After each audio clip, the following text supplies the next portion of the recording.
More and more Indian pilots are speaking about their discontent and unhappiness about working with any Indian airline. Many are packing their bags and signing up with foreign airlines.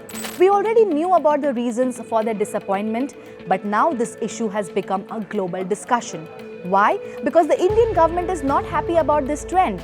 India has taken the matter to the International Civil Aviation Organization, or ICAO, which is basically the global body that sets the rules of the skies. The Indian government says that foreign airlines are poaching trained Indian pilots and aircraft maintenance engineers. In a formal working paper presented before the ICAO with the title Practices Impacting Orderly Conduct of International Civil Aviation, India is essentially saying we spend years and crores training these people. When they leave, we lose not just talent but also the ability to grow. So India is asking ICAO to make a code of conduct so this movement of staff between countries is done in an orderly way. Now let's understand this issue. We know that Indian Airlines had asked for a 6 months notice period for pilots. The aviation regulator made that a rule. The decision was legally challenged by various pilot unions in the Delhi High Court, and the matter is sub judice. But even if the notice period is not followed, the airline has to issue a no objection certificate to release the pilot, without which the pilot won't be able to leave.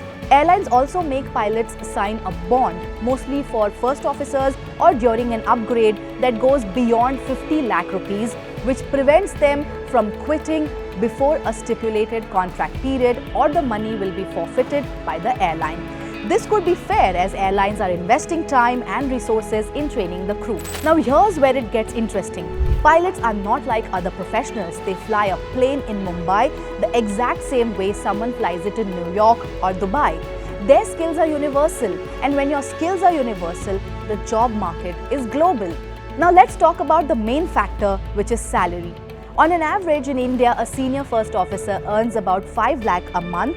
At Emirates or Etihad, it's 10 lakh rupees a month, tax-free plus free housing and free schooling for up to 3 children. In the US, the same job can get you 17 lakh rupees a month. That's almost 2.5 times than what they get in India. On to captains. In India, they make around 8 lakh rupees a month, which also becomes taxable. At Emirates, it's 16 lakh rupees, again tax-free plus free housing and free schooling. In the US, a captain's paycheck can hit 22 lakh rupees a month. And it's not just about money. Pilots in India often complain about unpredictable rosters. In many foreign airlines, your roster is fixed. You know your off days months in advance. In India, pilots say they can't plan anything more than 48 hours ahead because the schedules change at the last minute. Now, India has argued in its working paper that replacing pilots, especially in specialized roles like aircraft maintenance engineers or type-rated captains, can take months or even years. And every time someone leaves, Indian Airlines have to divert resources from expansion plans just to fill the gap. They say this puts India at a competitive disadvantage, where airlines are effectively training people for other countries while paying the price in delays, cancellations and lost growth. Here's a point critics are bringing up and calling it double standards. Indian airlines themselves hire expat pilots. So if we can bring in foreign pilots to meet our needs, why shouldn't foreign airlines be able to hire Indian pilots to meet their needs? A question that veteran and retired pilots are asking. If we are aiming to be one of the world's fastest growing aviation markets, shouldn't we also be one of the best places for aviation talent to work? And that would be providing them salaries at par with global standards. But to pay higher salaries, Indian airlines also need to make more money, and currently Indigo is the only Indian airline to post profits. So airlines might argue over high operating costs. But critics point out that running an airline in India isn't dramatically expensive than in Dubai or the United States. Airport charges, fuel costs, navigation charges, aircraft leases, they are pretty much on par.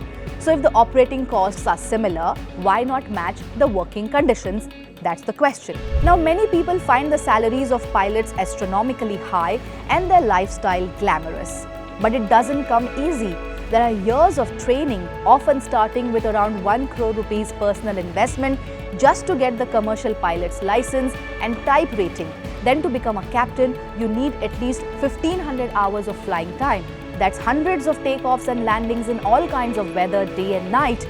They work across different time zones, have irregular sleep, exposure to low humidity and artificial cabin pressure, and are away from family for long stretches. And on top of it, every decision they make has hundreds of lives depending on it, and mistakes are not an option. And by the way, pilots aren't the only ones in this category. In almost every profession where you invest heavily in skills, face constant scrutiny and carry huge responsibility, from surgeons to ship captains, the salaries reflect that. So while India wants a global rule book to retain its talent, the real solution isn't stopping pilots from leaving, it's giving them a reason to stay.